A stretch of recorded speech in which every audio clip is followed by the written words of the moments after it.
three. On to. Naka, Mbola Naka, and thank you for your time today. My name is Eliasa, and today we will have a crucial conversation about the ethical foundation of our work. We will focus specifically on two corrosive issues: racial discrimination and sexual harassment. This is not just a talk, it's about safeguarding our colleagues, our integrity, and the public's trust in our institution. To ensure a safe space for discussion, I must remind everyone that what is shared in this room remains confidential. In line with our official confidentiality and privacy policy, our goal is open dialogue, not personal repression. Just before we continue our discussion, I would like to ask you to introduce yourself and the area you oversee.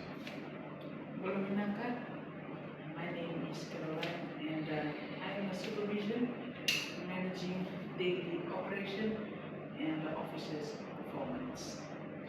Naka, let's ground this in a real-world context.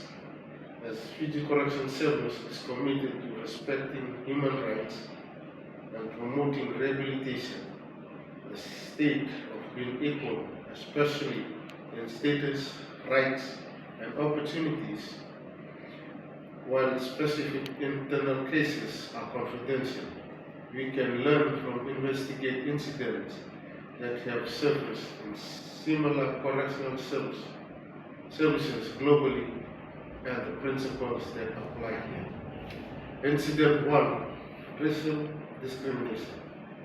Imagine a scenario where officers from certain ethnic backgrounds are consistently passed over for promotions. Despite equal qualifications, they are subjected to derogatory jokes or excluded from key team communications. The result, a 2021 investigation into a Pacific Correctional Service found this created a deeply divided workforce, low morale, high staff turnover, and ultimately a compromise in prison security because the team was not united. Incident 2, sexual harassment. Consider a situation where a female officer is subjected to unwanted advances and inappropriate comments from a senior colleague. She fears reporting it due to potential retaliation. The result, an inquiry revealed a culture of silence, profound psychological distress for the victim, and the perpetrator continuing their behavior, creating an unsafe and hostile work environment. The core ethical dilemma here is the conflict between a culture of silence and brotherhood, and our absolute duty to provide a safe, respectful, and fair workplace for every single officer and staff member, without exception.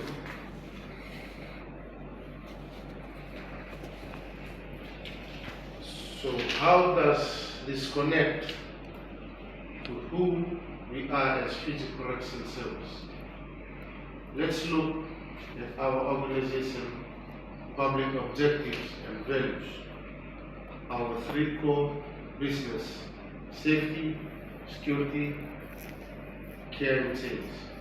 Our mission speaks to rehabilitation, security and public safety. Our values undoubtedly include integrity, respect, professionalism, humility, honesty, and teamwork. How can we rehabilitate offenders if we cannot model respect and integrity ourselves? How can we ensure security if our team is fractured by discrimination or harassment? Our code of conduct and standard make it unequivocal racial discrimination and sexual harassment are serious misconduct. They are illegal under Fijian law and a direct violation of our ethics. Now, where does the responsibility lie? Vinaka, it is our role to set the tone from the top. And this means not just punishing bridges, but actively fostering an inclusive culture.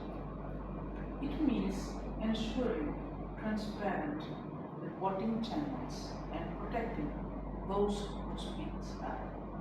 Leaders must be the visible champions of our values. Every one of us has a responsibility.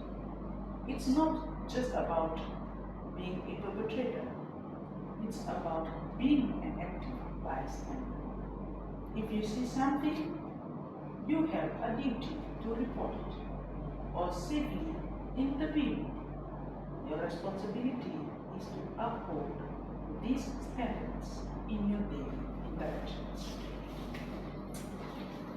Now, this leads me to a question for all of you.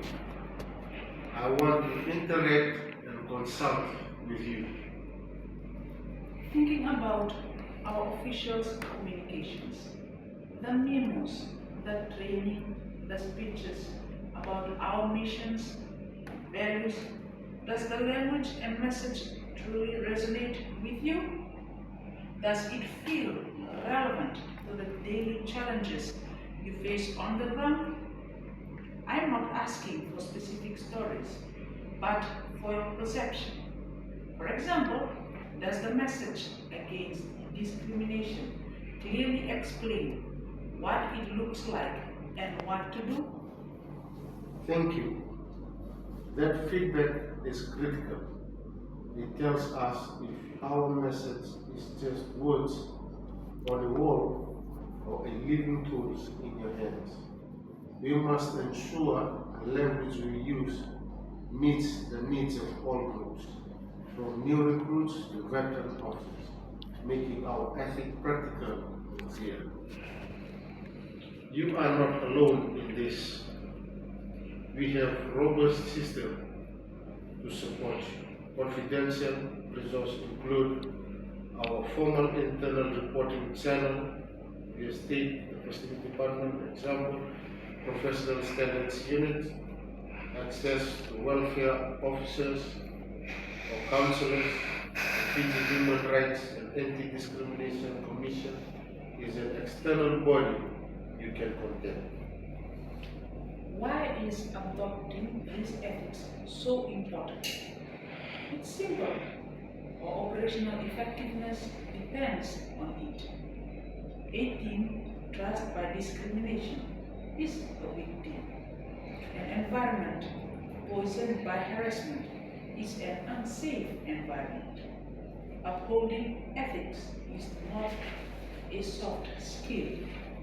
It is the bedrock of our professional competence and our ability to fulfill our mission to the Fijian people.